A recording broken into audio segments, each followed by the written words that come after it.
ಇನ್ನೂ ನಮ್ಮ ಚಾನೆಲ್ಗೆ ಸಬ್ಸ್ಕ್ರೈಬ್ ಮಾಡಿಲ್ಲ ಅಂದರೆ ಪ್ಲೀಸ್ ಸಬ್ಸ್ಕ್ರೈಬ್ ಮಾಡಿ, ಪಕ್ಕದಲ್ಲಿರೋ ಬೆಲ್ ಐಕಾನ್ನ ಕ್ಲಿಕ್ ಮಾಡಿ.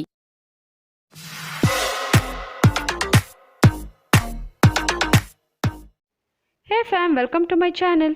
ಇವತ್ತು ಮಾಡ್ತಿರೋ ರೆಸಿಪಿ ನುಗ್ಗೆಕಾಯಿ ಸಾಂಬಾರ್. ನುಗ್ಗೆಕಾಯಿ ಆಲೂಗೆಡ್ಡೆ ಹಾಕಿ ಈ ಸಾಂಬಾರನ್ನ ಹೇಗೆ ಮಾಡೋದು ಅಂತ ನೋಡೋಣ ಬನ್ನಿ. ಇಲ್ಲಿ ನಾನು 4 ನುಗ್ಗೆಕಾಯಿ ತೊಗೊಂಡಿದ್ದೀನಿ, ನಾಟಿ ನುಗ್ಗೆಕಾಯಿನ. ಇವಾಗ ಫಸ್ಟು ಕುಕ್ಕರ್ಗೆ 2 ಟೀ ಗ್ಲಾಸಷ್ಟು ನಾನಿಲ್ಲಿ ತೊಗರಿಬೇಳೆ ಹಾಕ್ಕೊತಾ ಇದ್ದೀನಿ. ಇದನ್ನು 2 ಸತಿ ಚೆನ್ನಾಗಿ ವಾಶ್ ಮಾಡ್ಕೊಂಡು ಬರ್ತೀನಿ. ಇವಾಗ ಸ್ಟವ್ ಮೇಲೆ ಕುಕ್ಕರ್ ಇಟ್ಕೊತಾ ಇದ್ದೀನಿ. ಇದು 2 ಸತಿ ವಾಶ್ ಮಾಡ್ಕೊಂಬಂದು ಇಟ್ಕೊಂಡಿರೋದು. ನೆಕ್ಸ್ಟ್ ಇವಾಗ 1 ರಿಂದ 2 ಆಲೂಗೆಡ್ಡೆನ ಈ ಥರ ಕಟ್ ಮಾಡಿ, ಅಂದರೆ ಕ್ಯೂಬ್ಸ್ ಥರ ಕಟ್ ಮಾಡಿ ಹಾಕ್ಕೊಂಡಿದ್ದೀನಿ. ಮತ್ತು ಇಲ್ಲಿ ನಾಟಿ ಟೊಮೆಟೊನ 5 ರಿಂದ 6 ಯೂಸ್ ಮಾಡ್ತಾಯಿದ್ದೀನಿ. ನಾನು ಈ ರೀತಿಯಾಗಿ ಮಧ್ಯದಲ್ಲಿ ಕಟ್ ಮಾಡಿ ಹಾಕ್ಕೊತಾ ಇದ್ದೀನಿ. ಯಾಕೆ ಅಂದರೆ ಹುಳಗಳಿರುತ್ತೆ, ಅದಕ್ಕೋಸ್ಕರ ನೋಡಿಕೊಂಡು ಹಾಕ್ಕೊತಾ ಇದ್ದೀನಿ. ಮತ್ತು ಇದು ಮುಳುಗುವಷ್ಟು ನೀರು ಹಾಕ್ಕೊತಾ ಇದ್ದೀನಿ. ನೆಕ್ಸ್ಟು ಒಂದು ಅರ್ಧ ಟೇಬಲ್ ಸ್ಪೂನಷ್ಟು ಎಣ್ಣೆ ಯಾಕೆ ಹಾಕ್ಕೊಳ್ಳೋದು ಅಂದರೆ ಬೇಳೆ ಜಲ್ದಿ ಅಂದರೆ ಚೆನ್ನಾಗಿ ಬೇಯೋದಕ್ಕೆ. ಮತ್ತು ಉಪ್ಪು, ಒಂದು ಅರ್ಧ ಟೇಬಲ್ ಸ್ಪೂನಷ್ಟು ಉಪ್ಪು. ಇವಾಗ ಕುಕ್ಕರ್ ಲಿಡ್ ಕ್ಲೋಸ್ ಮಾಡಿ 2 ವಿಷಿಲಷ್ಟು ಹೊಡ್ಸ್ಕೊತಾ ಇದ್ದೀನಿ. ನಮ್ಮ ಕುಕ್ಕರಲ್ಲಿ 2 ವಿಷಿಲ್ಗೆ ಬೇಳೆ ಬೇಯುತ್ತೆ. ಸೊ ನಾನಿಲ್ಲಿ 2 ವಿಷಿಲ್ ಹೊಡ್ಸ್ಕೊತಾ ಇದ್ದೀನಿ.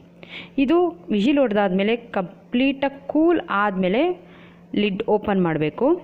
ಸೊ ಇವಾಗ ವಿಷಿಲೆಲ್ಲ ಹೋಗಿದೆ. ಇವಾಗ ನಾನು ಬೆಂದಿರೋ ಟೊಮೆಟೊನ ಒಂದು ಬೌಲ್ಗೆ ಟ್ರಾನ್ಸ್ಫರ್ ಮಾಡ್ಕೊತಾ ಇದ್ದೀನಿ. ಇದು ಟ್ರಾನ್ಸ್ಫರ್ ಮಾಡ್ಕೊಳ್ಳೋ ಟೊಮೆಟೊನ ಚೆನ್ನಾಗಿ ಗ್ರೈಂಡ್ ಮಾಡ್ಕೋಬೇಕು. ತಣ್ಣಗಾದ್ಮೇಲೆ ಗ್ರೈಂಡ್ ಮಾಡ್ಕೋಬೇಕು. ಇವಾಗ ನಾನು ನುಗ್ಗೆಕಾಯಿನ ಹೇಗೆ ಕಟ್ ಮಾಡೋದು ಅಂತ ತೋರಿಸ್ತಾ ಇದ್ದೀನಿ.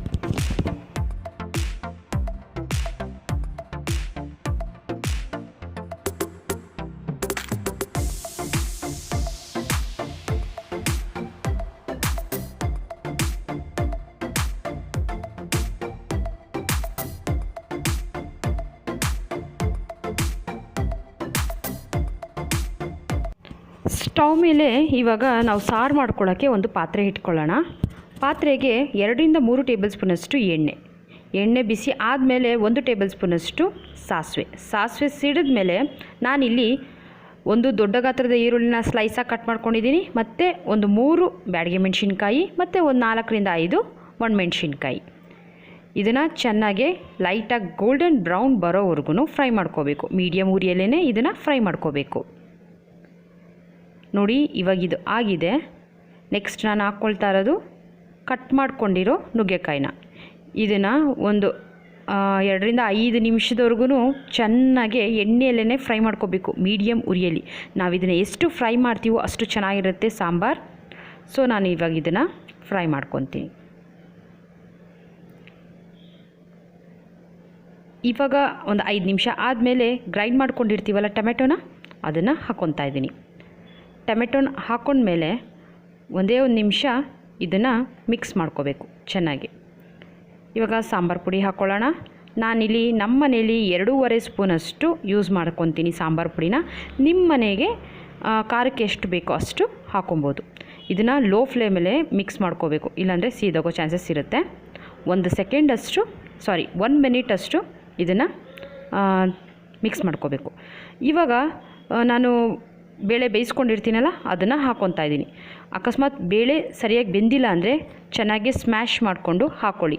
ನೆಕ್ಸ್ಟು ಇವಾಗ ಸಾಂಬಾರು ಕನ್ಸಿಸ್ಟೆನ್ಸಿಗೆ ಎಷ್ಟು ಬೇಕೋ ಅಷ್ಟು ನೀರನ್ನ ಹಾಕ್ಕೊಂಡು ಮಿಕ್ಸ್ ಮಾಡಿ ನೋಡಬೇಕು. ಇವಾಗ ನಮಗೆ ಬೇಕು ಅನ್ನೋಷ್ಟು ಮಾತ್ರ ನೀರು ಹಾಕ್ಕೋಬೇಕು, ಜಾಸ್ತಿ ನೀರು ಹಾಕ್ಕೋಬಾರ್ದು. ಇವಾಗ ರುಚಿಗೆ ತಕ್ಕಷ್ಟು ಉಪ್ಪನ್ನ ಹಾಕಿದ್ಮೇಲೆ ನೀರು ಕನ್ಸಿಸ್ಟೆನ್ಸಿ ನೋಡ್ಕೋಬೇಕು. ಇದು ಚೆನ್ನಾಗಿ ಕುದೀತಾ ಸಾಂಬಾರು ಗಟ್ಟಿ ಆಗುತ್ತೆ. ಸೊ ಸ್ವಲ್ಪ ನೀರಿದ್ರೂ ಪರವಾಗಿಲ್ಲ. ನೋಡಿದ್ರಲ್ಲ, ಇದು ಕರೆಕ್ಟಾಗಿದೆ. ಇವಾಗ ಇದನ್ನು ಬೇಯೋದಕ್ಕೆ ಬಿಟ್ಬಿಡೋಣ.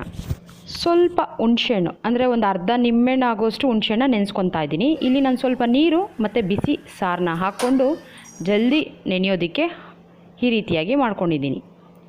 ಒಂದು ಅರ್ಧ ಬಟ್ಲು ಬಿಸಿ ಸಾರು, ಓಕೆನಾ. ಇವಾಗ ಇದು ನೆನೆಯುತ್ತೆ, ಜಲ್ದಿ ನೆನೆಯುತ್ತೆ. ಒಂದು 5 ನಿಮಿಷ ಬಿಟ್ಬಿಟ್ರೆ ಸಾಕು. ಒಂದು 5 ನಿಮಿಷದ ಒಳಗಡೆ ನೆಂದೋಗುತ್ತೆ. ಇದನ್ನು ಚೆನ್ನಾಗಿ ಕಿವುಚಿ ಇಟ್ಕೊಳ್ಳೋಣ. ಅಷ್ಟರಲ್ಲಿ ಸಾರು ಚೆನ್ನಾಗಿ ಕುದೀತಾ ಇದೆ. ನಾವು ಇವಾಗ ಚೆಕ್ ಮಾಡ್ಕೋಬೇಕು ಅಂದರೆ ನುಗ್ಗೆಕಾಯಿ ಬೆಂದಿದೆಯಾ ಅಂತ. ಇವಾಗ ನೋಡಿ ಇದು ಬೆಂದಿದೆ. ಇವಾಗ ನಾನು ಹುಣ್ಸೆಹಣ್ಣು ರಸನ ಹಾಕ್ಕೊತಾ ಇದ್ದೀನಿ. ಈ ಹಂತದಲ್ಲಿ ನಾವು ಹುಣ್ಸೆಹಣ್ಣು ರಸನ ಹಾಕಬೇಕು. ಸೊ ಇವಾಗ ಇದು ಹಾಕಿದ್ಮೇಲೆ ಒಂದೇ ಒಂದು ನಿಮಿಷ ಚೆನ್ನಾಗಿ ಕುದಿಸ್ಬೇಕು. ಕಲಿಸ್ಬಿಟ್ಟು ಸ್ವಲ್ಪ ಉಪ್ಪು ಕಡಿಮೆ ಆಗಿತ್ತು, ಸೊ ನಾನು ಅದಕ್ಕೆ ಉಪ್ಪು ಹಾಕ್ಕೊಂಡೆ. ಇವಾಗ 1 ರಿಂದ 2 ನಿಮಿಷದವರೆಗೂ ಕುದಿಸ್ಕೊಂಡ್ರೆ ಸಾಕು. ಇವಾಗ ಸ್ಟವ್ ಆಫ್ ಮಾಡ್ಕೊಳ್ಳೋಣ. ಇದು ರೆಡಿ ಟು ಸರ್ವ್. ಇದು ಅನ್ನಕ್ಕಾಗಲಿ ಮುದ್ದೆಗಾಗಲಿ ಸಕ್ಕತ್ತಾಗಿರುತ್ತೆ. ಈ ರೀತಿ ಒಂದ್ಸತಿ ಟ್ರೈ ಮಾಡಿ, ಕಮೆಂಟ್ ಬಾಕ್ಸಲ್ಲಿ ಕಮೆಂಟ್ ಮಾಡಿ ಹೇಗಿತ್ತು ಅಂತ. ಈ ವಿಡಿಯೋ ನಿಮ್ಗೆ ಇಷ್ಟ ಆಗಿದರೆ ಪ್ಲೀಸ್ ಲೈಕ್ ಮಾಡಿ, ಶೇರ್ ಮಾಡಿ, ಸಬ್ಸ್ಕ್ರೈಬ್ ಮಾಡೋದನ್ನ ಮರಿಬೇಡಿ. Thank you for watching.